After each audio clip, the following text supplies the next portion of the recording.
You are watching the NSK Show channel, and this is 10 Terrible and Mysterious Islands. Tiburon Island is the largest island in Mexico. It's very hot there. The soil is unsuitable for farming.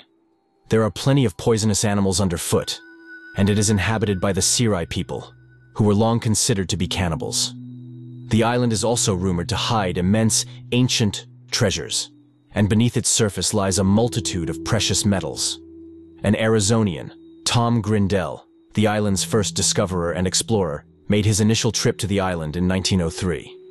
He only landed to look around and decide whether to organize a full-scale exploration operation. After making his decision, he returned to Arizona to hire assistance. He set out for the island on June 10, 1905, promising to return by the end of July. But they never came back. Grindel's brother, Edward, followed in September to find out what had happened. When he arrived at the village from which the explorers had departed, he learned from hunters that a group of Americans had been killed on the island during the summer. All that was left of them were hands tied to tall trees. The Serai people would bind their captives, draining their strength, gradually eating them in parts, and watching them die. Edward Grindel concluded that the hands belonged to members of another expedition. In search of his brother, Edward and his small group found the remains of a large number of hands belonging to other unfortunate explorers. Edward and his companions found traces of his brother. Tom Grindel's remains were found 2 years later, reduced to a pile of bones. They were identified by letters found nearby. Half a century later, a friendly expedition set out to study these presumably fierce people. The researchers found a kind and polite tribe that was eager to share their way of life with the visitors. When the expedition tried to find out if the rumors of cannibalism were true, the islanders explained that the Mexican government had imposed restrictions on their cannibalistic activities, threatening them with death in case of the mysterious disappearances of island visitors repeating. The Maldives, a tropical paradise with white beaches and clear water. This is the image the island nation presents to tourists. Thilafushi is an artificial island created for waste disposal. A well-intentioned move, since each week more than 10,000 tourists visit the islands, generating a substantial amount of waste. The so-called Garbage Island is home to approximately 150 people, whose job is to sort the trash for further recycling. Currently, more than 330 tons of waste are brought to the island daily, so sorting has long been forgotten. Unfortunately, the amount of waste means that much of it is burned. Everything is incinerated: electronics, batteries, and plastic. This leads to pollution of the air and the ocean. North Brother Island was the site of one of the most massive human tragedies in New York. On June 15, 1904, St. Mark's Lutheran Church held its annual picnic. Over 1,000 people boarded the steamboat General Slocum for a trip from the Lower East Side to the picnic site. There were many women and children on board. As the ship moved along the East River, it caught fire just half an hour after departing. The burning vessel was directed to North Brother Island, which the captain believed was the best option. That morning, 358 passengers boarded the ship, and 1,021 of them perished. To put it in perspective, the only event with a higher number of simultaneous casualties in United States history is the attack on the World Trade Center. After the disaster, bodies washed up on the shores of North Brother Island, where they were laid out along the pier and shoreline, and families wandered among hundreds of charred, drowned bodies, looking for their loved ones. Later, the captain was convicted because no one on board had adhered to safety techniques. The fire hoses had rotted, lifeboats had been unloaded at the port, and even the life jackets were useless. They dragged the unfortunate down when they jumped from the burning ship. Gruinard Island. In 1942, the British government, considering itself a major world power, decided it should possess all types of deadly weapons and began experimenting with anthrax. They headed north to an island a few hundred meters off the coast of Scotland. In the late 1800s, Gruinard Island was home to a handful of people. As almost all residents had left by the 1930s, it was decided to use this small island as a laboratory to study the effects of anthrax. A small flock of about 60 sheep was brought to the island, and then bombs containing anthrax were dropped. Several bombs were dropped on the island in 1942 and 1943. In 1945, the owner of Gruinard Island wanted to reclaim his land, but the government deemed the island unsuitable for animal or human habitation. Even greater problems arose when anthrax-infected corpses began washing up on the mainland coast of Scotland, thereby infecting other animals. As you can imagine, the government never disclosed to the neighboring mainland residents what they were actually doing on the island. Immediately after this, the island was decontaminated by a highly dubious method, spraying a solution of water with formaldehyde to kill all spores.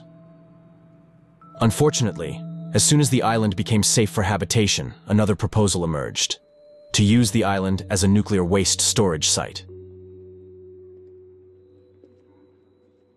San Servolo Island is located near the shores of Italy. Today, it's a museum of its rather haunting past. The museum used to be a hospital and was intended for wounded soldiers, but in the first half of the 19th century, this institution became a psychiatric hospital. Interestingly, this institution was religious, controlled by the management of the ancient religious order of San Giovanni, known for its medical experiments. The key methods of treating insane patients were absolute isolation and repression. The order adhered to a practice they called moral treatment. This practice included methods that, by today's standards, border on barbaric. The museum displays chains, straitjackets, and handcuffs that were used on patients. In this place, electroshock could be applied alongside open dialogue between patient and doctor. Brown Island. In 1863, a complex of wooden buildings was constructed on Brown Island. It was intended to house the Federal Ordnance Laboratory, which was considered too dangerous to be located in populated areas of mainland Virginia. On March 13, 1863, the inevitable happened. A teenage Irish immigrant named Mary Ryan was at the center of the explosion. Ryan made a simple but fatal mistake. She knocked on a wooden plank with books, creating friction. The explosion destroyed a large part of the building, which housed approximately 100 young women. In the end, 44 perished instantly. Mary Ryan herself remained in critical condition for several days before she passed away. The final cause of the tragedy was a combination of books, wooden planks, and the presence of gunpowder in the air. Work at the factory resumed by the end of March after new staff were recruited. Solovetsky Islands. During the 15th and 16th centuries, the monastery and settlement on the Solovetsky Islands were populated by monks who chronicled their lives, made salt, and chopped wood. In the 17th and 18th centuries, the island gradually transformed into a prison colony. The first to arrive were people convicted of treason, blasphemy, theft, and vagrancy. The monks who still lived on the island were assigned tasks by the prison wardens. Over 400 prisoners were sent to the island by Ivan the Terrible. Later, the prison became a camp, a place of residence for those deemed problematic. During the Russian Civil War in 1923, the islands became known as a special purpose camp. In 1937, around 2,000 people were killed here. Surviving prisoners described horrific conditions. Guards used sea otters to pull dead, frozen bodies out of cold buildings, while inmates struggled to leave the bodies for food. Eniwetok Atoll is a breathtaking ring of tropical islands in the Pacific Ocean. There are fewer islands there now than before World War II. After the first nuclear tests on Bikini Atoll in 1946, Operation Sandcastle began, and over the next decade, a total of 43 nuclear bombs were detonated. One of them, codenamed Ivy Mike, was 500 times more powerful than the bomb dropped on Hiroshima. It completely obliterated Ilut Shlep Island, leaving absolutely nothing in place of the island except for a kilometer-wide crater. Nazino Island, a desolate, almost uninhabitable river island. It was to this island that 6,200 people were exiled in 1933. These individuals were sent to a place that would later become known as the Cannibal Island. They were provided with no utensils, tools, or food. Their only sustenance was soaked flour dumped along the shore. Dirty river water was the sole source of drinking water. and those who drank it fell ill with dysentery. The handful of people who survived on the island recall bodies littering the ground. Human flesh was cut from corpses and preserved to be eaten later. Originally planned as a brief stopover en route to the final camp, Nazino endured for a month, and cannibalism began approximately 10 days in. Sorok Island. Sunji worked on his farm in South Korea when authorities took him and deported him out of the country to Sorok Island. His first task upon arrival was cleaning the operating room. It was drenched in blood, with a table in the center equipped with chains. On it was stamped, "Leper." He was one of many sent to the captivatingly beautiful island on South Korea's southern coast. The island's beautiful beaches hide a dark past.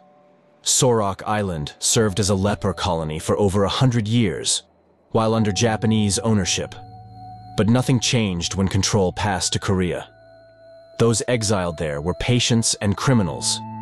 Their lives were a series of harsh labor and repression. Some were left untreated, as doctors wanted to study the natural course of the disease. And those allowed to marry and have children were forced to send them to the mainland before they reached school age. Unapproved pregnancies ended in forced abortions. This island was under the control of overseers. As recorded in its chronicles, one was known for his kindness, but he was the exception to the rule. Another compelled residents to bow to his statue every morning before they could eat. Now, a bridge connects the island to the mainland. But those who live there still bear the stigma of leprosy. Even though they are cured of all diseases, many remain disfigured. Today's residents were sent to the island when they were young. The youngest woman on the island was around 80 during the construction and opening of the bridge in 2007. That's all for today. Don't forget to like this video and, of course, subscribe to the channel. Thank you all for watching. See you in the next video. Bye.